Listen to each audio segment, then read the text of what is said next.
Hi, in this video we're going to be looking at a sample answer to a part 2 task card for the IELTS speaking test. The cue card we're going to be looking at is this one, and obviously it's one that we've been looking at in a couple of videos in the past few weeks. So if you haven't seen those videos, it might be worth watching. We were talking about how to prepare for this type of task that's asking you to describe a favorite. Whether it's a favorite film or a book or a website, we thought about how you can build up vocabulary and ideas for this type of task. And also there's another video that went through the planning process that I would go through in that 1 minute planning time that you get in the real test. Now in this video, we're just going to look at the full answer, the 2-minute response that we would like to give when we're in the actual test. And we'll be following those 4 cues that you can see on the task card. And of course, we'll be following the plan that we did in the previous video on this exact task card. Like I said, if you haven't seen those videos before, you might want to see them before you even look at this response, or maybe you could listen to the full answer first and then go back and look at those videos later and see how I've actually followed the planning and the research kind of ideas that we went through in previous videos. But for this video, all I'm going to do is show you the full answer. I'll just be reading it out loud so you can listen and think about how it kind of focuses on the task card and goes through all of the ideas and vocabulary we planned in the previous video. And then after I've gone through the answer, I'm going to analyze it a little bit and kind of point out some useful things that you could use to kind of adapt to use in your own answers for your own favorite film. But yes, hopefully that should help you. The idea of this is not to give you a template or something that you can just memorize and do in the test, but it's to kind of give you some ideas and some vocabulary that you can kind of take and adapt to use in your own answers. So there we go. Let's get straight down to it and look at the full answer then. So here we go. I've got so many films I really like, so choosing a favorite is almost impossible. But a film I've loved for a long time is Gattaca. I remember I was in my teens the first time I saw it. I was with a friend who was really into sci-fi, and he had a copy of the film on DVD. We didn't watch it in the cinema as it came out when we weren't old enough to get in. As I said, my friend was into sci-fi, so we chose to watch Gattaca as it's a futuristic movie, but it's also extremely tense. This tension builds throughout the film, and therefore it could also be described as a thriller. It was released in the 90s, and since then it's gradually risen in popularity with certain groups of people. It now enjoys the label of cult classic, because it's probably more popular now than when it was in the cinema. The film's got quite a detailed plot, but basically it's about a man who was born with genetics that would make life difficult for him. He was living in a society where perfect genetics were needed if you wanted to be successful. Despite this, he had a dream to become an astronaut, and in order to overcome the inequality he faced in achieving his dream, he had to pretend to be someone he was not. I think Gattaca has an inspiring message that it communicates in an intelligent way. At times, the film can be quite provocative, posing questions that are thought-provoking and probably even more relevant today than they were in the 1990s. I also love the way it shows that with determination, things which at first seem impossible become possible. So there we go. That's the full answer there. You can see there's enough there to easily fill the 2-minute limit that you have in the real test.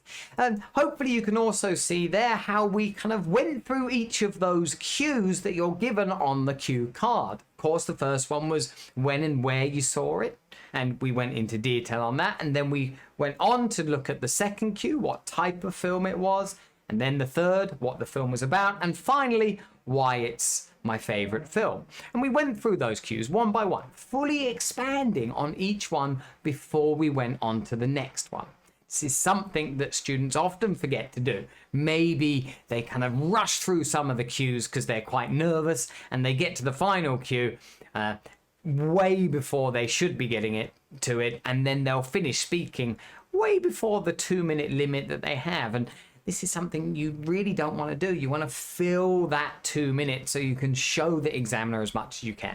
And of course, going into detail on each of those cues and explaining and expanding more and more is the best thing to do for each of those cues that you're given.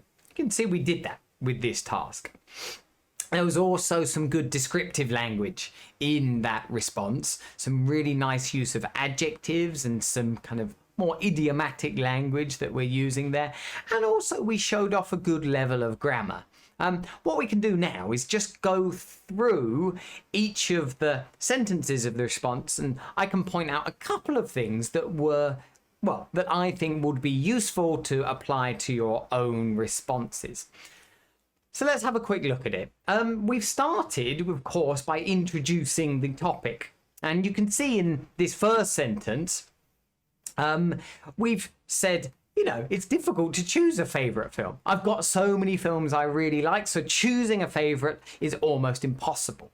So there you can see, I mean, it's quite nice because we've started off with the present perfect, right? I've got so many films I've really liked. Quite a common phrase that native speakers use quite often. And then we've actually made a choice. So we've compared it with the word but. We said, yeah, but a film I've loved for a long time. Again, sticking with that same tense there, is Gattaca. So nothing too complex, but we're making sure we're going straight into the topic that we've been asked to talk about, our favourite film. We've said, okay, it's difficult to choose, but we've chosen one. You'll see quite often in my part 2 examples, we don't often start like this. In other samples I've given, we've just had that classic way of introducing by saying, I'm going to talk about. And of course you could do that here, but we've just started in a slightly different way here, but still bringing focus to the answer. And then we've got to think about this first cue, which is when and where you saw it. So first of all, we're giving the information about when. I remember I was in my teens the first time I saw it. So there we go. We kept it simple. We're talking about the past. So we're making sure we're using the past tenses there. I was, and the first time I saw it, you can see the verb tenses there. And also the phrase in my teens. Now, of course, this just means when I was a teenager, but we're using this phrase in my teens. Quite a nice phrase to talk about this time of your life. And then we go into a bit more detail about, well, where I was, because we say I was with a friend in the next sentence. Of course, we're following the idea of being at the friend's house. We haven't mentioned that specifically. We said we were with a friend who was really into sci-fi. Again, nothing really that amazing here, but we've used this phrase to be into something, which means you really like it. It's just another way of saying he really likes sci-fi, but we said he was really into sci-fi. Just don't want to really repeat that same phrase we used in the previous sentence where I said, you know, there's so many films I really like. So we're just saying it in a different way. And he had a copy of the film on DVD. So there we go. Nothing too complicated. They're sticking to using the past tenses, and then using a phrase that's used to be quite common to talk about DVDs, right? A film on DVD. Most people don't use DVDs anymore, though. And then the final sentence that is about that first cue. where we first saw it.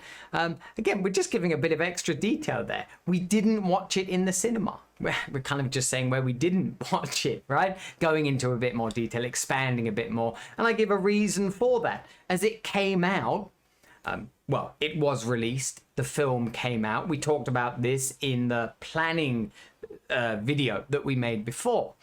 So we didn't watch it in the cinema as it came out when we weren't old enough to get in. Now, some people might be a bit confused by this, but of course, in England, when a film comes out in the cinema, it's given a rating, okay? And that rating will kind of control what age of people go in. And I remember this film was given the rating of 15. So you had to be 15 to go into the cinema to watch the film. So here, when I say, well, we weren't old enough to get in, this of course means that the rating was above our age at the time, so we couldn't see it in the cinema. But again, a nice phrase there. It's definitely very idiomatic because it's one of those kind of phrases that native speakers would use, and you have to have some awareness of culture to understand that as well. But there we go. A nice use of the phrasal verb come out there anyway, that people can adapt to any film that you're going to talk about. So there we go. So we covered that. We covered the first cue there, when and where you saw it. Then we move on to the second cue, because we've kind of fully answered that enough that we've kind of gone into a decent amount of detail, and we're ready to move on to the next cue, which is what type of film it was. So of course here we're just describing the film, the genre of film, or the type of film. And again, you can see first sentence, I start off talking about the type. As I said, I'm kind of linking with something I've mentioned before about the friend. So my friend was into sci-fi. Again, repeating that phrase, right? He likes sci-fi. So we chose to watch Gattaca. So again, we're using the past tenses. We chose to watch because it's something we did in the past.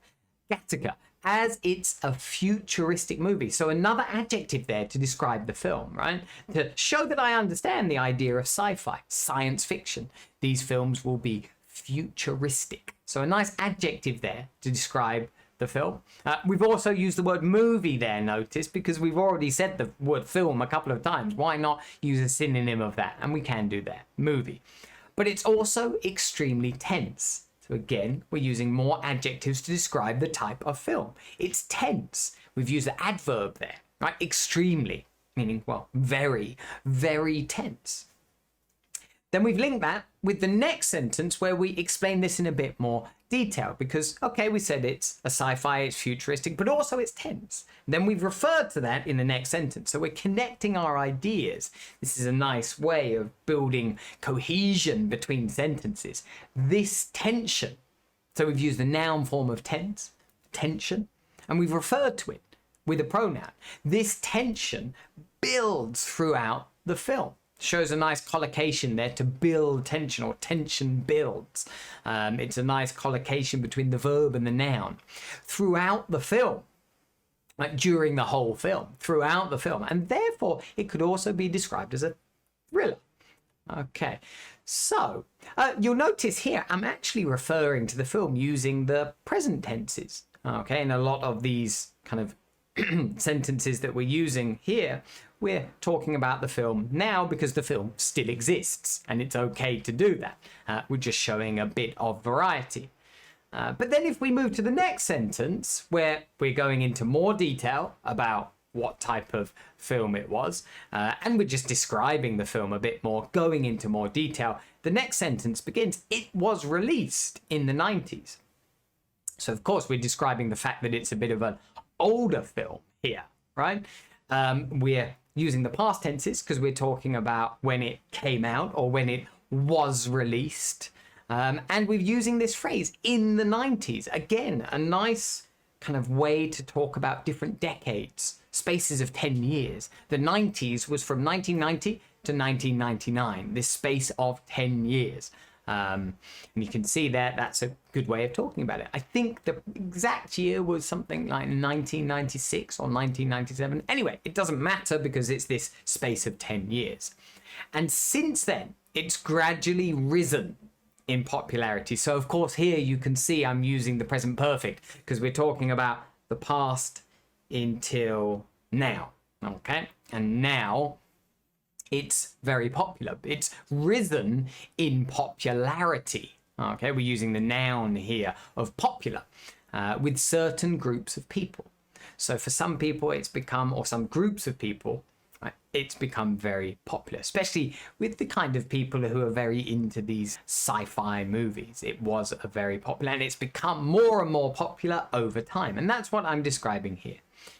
And then we go into a bit more detail about the type of film it is and what people often call this film. It's put into like a certain category of films. It now enjoys the label of cult classic. So we're talking about now, okay? It's often called a cult classic, which means, well, yes, it's popular with certain groups of people, and often it's the kind of film that builds in popularity over time. Maybe it starts off and maybe people don't like it that much, but over time it becomes more and more popular. A cult classic. And then I just explained that a bit afterwards because it's probably more popular now than it was in the cinema. So again, we're comparing the present with the past here, which is a nice thing to do. It's a bit more complex. It shows a range of grammar, which is really quite good to do when you're in the IELTS speaking test, right? If you're thinking about pushing your score up. But again, we've gone into enough detail, more than enough detail really, on what type of film it was. And then we move on to the third cue, which is what the film was about. So here we've got to describe the basic plot of the film. What happens? It's difficult with this film really, and I've said that in the answer, because it's quite a complex plot. There's a lot of things going on. So I begin with this sentence. The film's got quite a detailed plot. And then I still attempt to describe it. So I use the word but again. This is similar to what we did in the beginning of the answer. But basically, it's about a man who was born with genetics that would make life difficult for him. So we introduce the main character of the film, right? What the film is generally about. This guy who was born and his DNA wasn't, I guess, good enough to be in a certain group of people. That's the idea of the people. Oh, sorry, that's the idea of the film, the main idea. Then we go into a bit more detail. We say he was living, and again, notice the uses of past tenses here. He was living in a society where perfect genetics were needed if you wanted to be successful. So we're just describing the situation he's in the film, right? The setting of the film, I guess, the type of society he's living in, where they want people to have this perfect DNA, right? If they want to get a good job or be successful in their life. But then I move on to the next sentence. I'm linking the sentences, right, by using the phrase despite this, right? This is referring to the situation, the setting in the previous sentence. And even though this is true, despite this, he had a dream to become an astronaut. So even though he was born with DNA which wasn't so good, he had this dream of being very, very successful, of becoming an astronaut, which in the film is one of the kind of highest honors to have. And again, really in real life, this is a pretty sought after job, I guess. And in order to overcome the inequality he faced, and again, this is one of those phrases, to overcome inequality, the unfairness of his situation, to kind of be successful despite that unfairness, to overcome the inequality he faced, he experienced in achieving his dream, in reaching that goal. He had to pretend to be someone he was not. So again, we're just going into more detail about the whole kind of plot of the story, but we're using some nice language there. We're being quite clear. It's showing this good collocation and knowledge of how we fit words together in English. And it's linking the sentences and linking the ideas. Basically just a quick summary of the film. And we're using ideas there that we got in the planning stage and the research stage. And if you watch those videos, you will see how we're using some of these ideas and vocabulary that we built up before to use in our answer here. So finally, we've got to the last point, which is why it's your favorite film. And again, this is always a good one to get to. A lot of students will ask me, well, do we have to get to the final point in the cue? Does it matter if we miss one of the cues on the topic card? And not really, it doesn't, right? You can still get a very, very high score and not cover everything on that cue card. There's nothing on the examiner's kind of criteria that they follow, their rubric that they're using to give you a score that says you have to. But I think it does help, right? If you do reach that final point, just because it's often about feelings, right? And you get to use more and more descriptive language when you get to this final cue. And you can see that in the answer that we have here. The first sentence, we say, I think Gattaca has an inspiring message. So inspiring. Okay, we're using a nice adjective there to describe the message, the idea that the film is trying to communicate. It is inspiring. It can inspire people. That communicates, that it communicates in an intelligent way. So again, another adjective there to describe the way it communicates this message, right? It's intelligent. So again, nice adjectives you see here because we're describing it and about why we like it. Then the next sentence, at times the film can be quite provocative.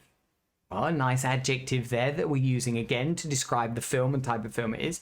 We even go on to explain it in a bit more detail. We need to kind of show the examiner we know what that word means. So we say posing questions, or the film poses questions. Right? It raises questions. It makes us think about certain questions that are thought-provoking. Well, thought-provoking, another adjective.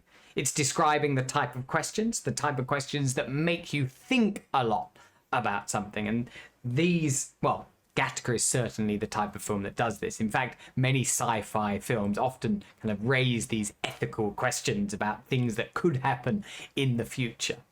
And it also says here, and probably the film is even more relevant today, right? It can apply to what's happening in the world today, even more than it did in the 1990s, than they were in the 1990s. These questions, right? These questions are maybe more relevant today. So relevant, another adjective again, than they were in the 1990s. Now, again, we're using that similar phrase that we used at the beginning, right? In the 90s, but we've changed it around a bit. We've shown we understand we can say the whole phrase there, 1990s, than just 90s.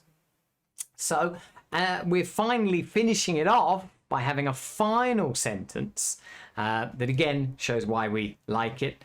I also love the way it shows that with determination. Now that was one of those key words that we wanted to use in our answer that we were planning in the last video. So it shows that with determination, things which at first seem impossible become possible. So it's just showing, again, why we like it. It's got this message that if you are determined, if you try very hard to do something, then something that seems like you'll never be able to do it, actually, in the end, becomes kind of able to do, possible. So we've got these two other adjectives here, impossible and possible, which is nice. And again, you can see that paragraph there for that cue is so full of good adjectives and descriptive language, which is what they're looking for, right? The examiner is wanting to hear you use good descriptive language because part 2 is all about describing. And in order to describe things well, you need to use adjectives. And you can see that there. So there you go. And hopefully, right, this is something that can kind of inspire you as well to kind of have the determination to work on your English skills so you can pass the test that you're preparing for.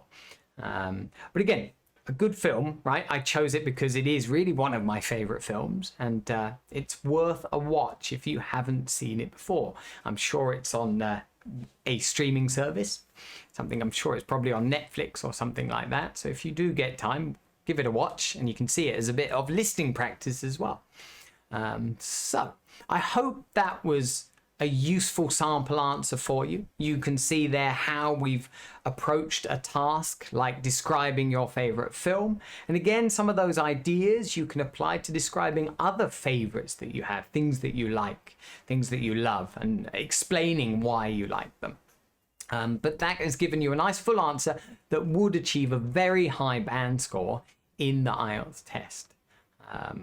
There's a lot of good use of vocabulary, good use of grammar. Of course, the pronunciation score would be high because as a native speaker, I'm giving the answer, so that's going to be good as well. And of course, the fluency and coherence is pretty good too. There's no real errors with that. So of course, it would get a very high band score. But use it as a bit of inspiration for your own answers and see if you can come up with your own descriptions of your own favorite film using some of those ideas and maybe some of the phrases and vocabulary I've used and adapting it to your own answer. But there we go. If you have found the video useful, don't forget to give it a like. It does help. And also, if you haven't already, then click the subscribe button so you don't miss out on any similar videos in the future. So there we go. See you again in the next video.